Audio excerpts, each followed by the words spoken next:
uMama uSibongile Khumalo ubalwa namaciko ayidlanzana eningizimu Afrika azakhela igama emkhakheni umculo weJazz neOpera emhlabeni. Ubengumzwilili onekhono elingefaniswe njengoba eke waqhulula izingoma zeminxa ehlukene emculweni. Ukhefa Simenya uthi baqemeke engeqwantwala ngokudlula emhlabeni kwalomzwilili.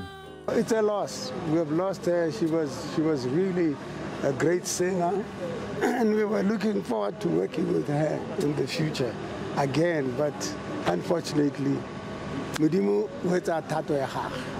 uBongantembe weKZN Philharmonic Orchestra wasebenza kakhulu noMama uSibongile Khumalo uthi bafe olwembiza. Ube umculi onesiphiwo esikhulu kakhulu.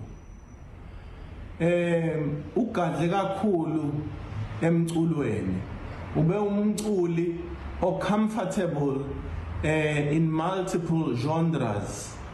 Emhlahleni eminingi yomculo, from jazz to opera to traditional African music.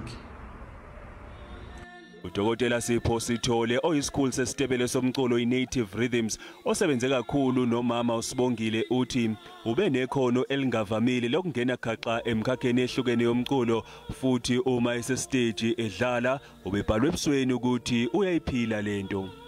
Who is going to sing the song? Ubani ozohlabelela iculo? Ngoba izwi likaMama uSibongile alisekho. uMama uSibongile ukuthi umbuke stage ubone ingoma kuye bese ngesidingo sokuthi uthi uzuyizwe ubumbona ngoba ubeyishiya yena angene ingomeni. Maningi amathi sangakwazi ukuthi ahlanganise isiqu sayo sali artist kanye nengoma. Uthola ukuthi umuntu uyacula but akekho kule ngoma akayiculayo. uSibongile ubekwazi ukungena engomeni ayikhipha yena but ubona ingoma isiqu sakhe ukuthi lo akasekho la. Nawe futhi akasakuboni ingoma isimthathile.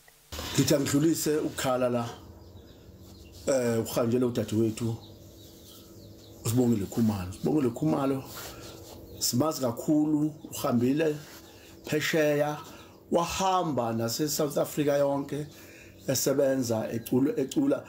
Abantu abaningi bafunda umculo ngaphansi kwadadewethu lo uSibongile Khumalo. Imingwane yokuthi uzofihlwa nini ibingakadalulwa.